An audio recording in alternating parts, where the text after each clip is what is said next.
जय श्री कृष्णा दोस्तों, आप सभी का हमारे चैनल पर स्वागत है। आज की कहानी का शीर्षक है भाग्य कैसे बनता है। तो आशीर्वाद से भी बनता है भाग्य। बांके बिहारी मंदिर, श्री वृंदावन धाम, मथुरा से आशीष जी गोस्वामी ने पत्रिका के लिए भेजी थी यह कथा।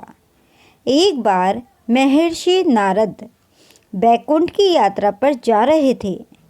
नारद जी को रास्ते में एक औरत मिली और बोली, मुनिवर, आप प्राय भगवान नारायण से मिलने जाते हैं।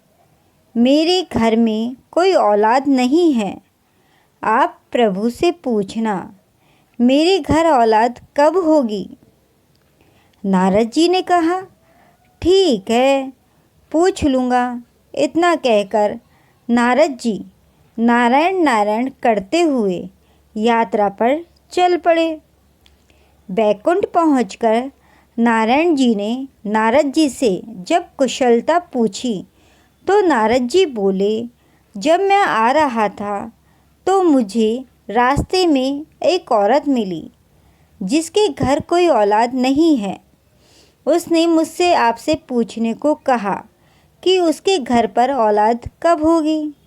नारायण बोले, तुम उस औरत को जाकर बोल देना कि उसकी किस्मत में औलाद का सुख नहीं है, ऐसा उसको बोल देना। नारद जी जब वापस लौट रहे थे तो वह औरत बड़ी बेसब्री से नारद जी का इंतजार कर रही थी। औरत ने नारद जी से पूछा कि प्रभु नारायण ने क्या जवाब दिया। इस पर नारद जी ने कहा, प्रभु ने कहा है कि आपके घर कोई औलाद नहीं होगी। यह सुनकर औरत रोने लगी और नारद जी चले गए। कुछ समय बीत गया। गांव में एक योगी आया और उस साधु ने उसी औरत के घर के पास ही यह आवाज़ लगाई कि जो मुझे एक रोटी देगा मैं उसको एक नेक औलाद दूंगा। यह सुनकर वो बांझ औरत जल्दी से एक रोटी बनाकर ले आई और जैसा उस योगी ने कहा था वैसा ही हुआ। उस औरत के घर एक बेटा पैदा हुआ। उस औरत ने बेटे की खुशी में गरीबों में खाना बांटा और ढोल बजवाए।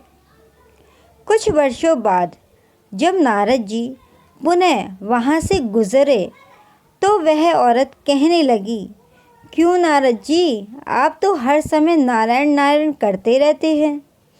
आपने तो कहा था मेरे घर औलाद नहीं होगी। यह देखो मेरा राजकुमार बेटा। फिर उस औरत ने उस योगी के बारे में भी बताया। नारद जी को इस बात का जवाब चाहिए था कि यह कैसे हो गया। वह जल्दी जल्दी नारायण धाम की ओर चल गए और प्रभु से ये बात कही कि आपने तो कहा था कि उस औरत के घर औलाद नहीं होगी। क्या उस योगी ने में आपसे भी ज़्यादा शक्ति है? ऐसा नारद जी ने कहा। दोस्तों, आगे की कहानी सुनने से पहले हमारे चैनल को सब्सक्राइब अवश्य कर दें। नारायण भगवान बोले, आज मेरी तबीयत कुछ ठीक नहीं है। मैं आपकी बात का जवाब बाद में दूंगा। ऐसा भगवान ने कहा। पहले आप मेरे लिए औषधि का इंतजाम कीजिए। नारद जी बोले, आज्ञा दीजिए प्रभु। नारायण बोले, नारद जी, आप भूलोक जाइए और एक कटोरी रक्त लेकर आइए। नारद जी कभी इधर कभी उधर घूमते रहे पर प्याला भर रक्त नहीं मिला।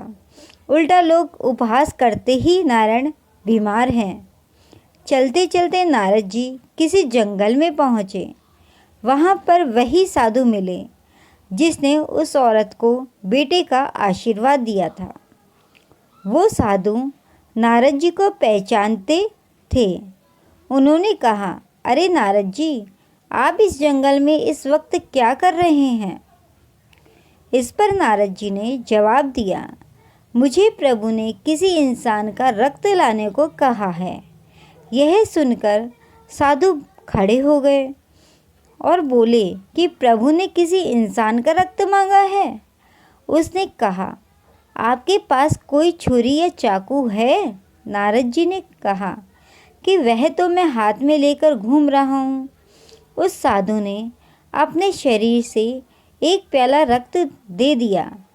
नारद जी उस रक्त को लेकर नारायण जी के पास पहुँचे और कहा, आपके लिए मैं औषधि ले आया हूँ। नारायण ने कहा, यही आपके सवाल का जवाब भी है। जिस साधु ने मेरे लिए एक प्याला रक्त मांगने पर अपने शरीर से इतना रक्त भेज दिया, क्या उस साधु के दुआ करने पर मैं किसी को बेटा नहीं दे सकता? उस बांझ औरत के लिए दुआ आप भी तो कर सकते थे, पर आपने ऐसा नहीं किया। रक्त तो आपके शरीर में भी था, पर आपने नहीं दिया।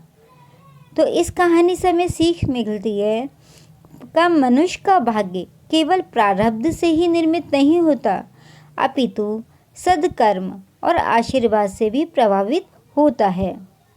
जैसे कि उस औरत के भाग्य में बेटा नहीं था, लेकिन उसको आशीर्वाद मिला तो उसे पुत्र की प्राप्ति हो गई।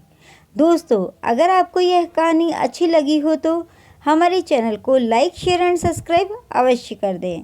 और ऐसी रुचिकर कहानियों को पढ़ने के लिए और सुनने के लिए कमेंट बॉक्स में कमेंट ज़रूर करें। अगर आपको कोई अन्य कहानी सुननी है या किसी बात की जानकारी लेनी है तो कमेंट करके हमें ज़रूर बताएं, जिससे हम उसे पूरी करने की अवश्य कोशिश करेंगे।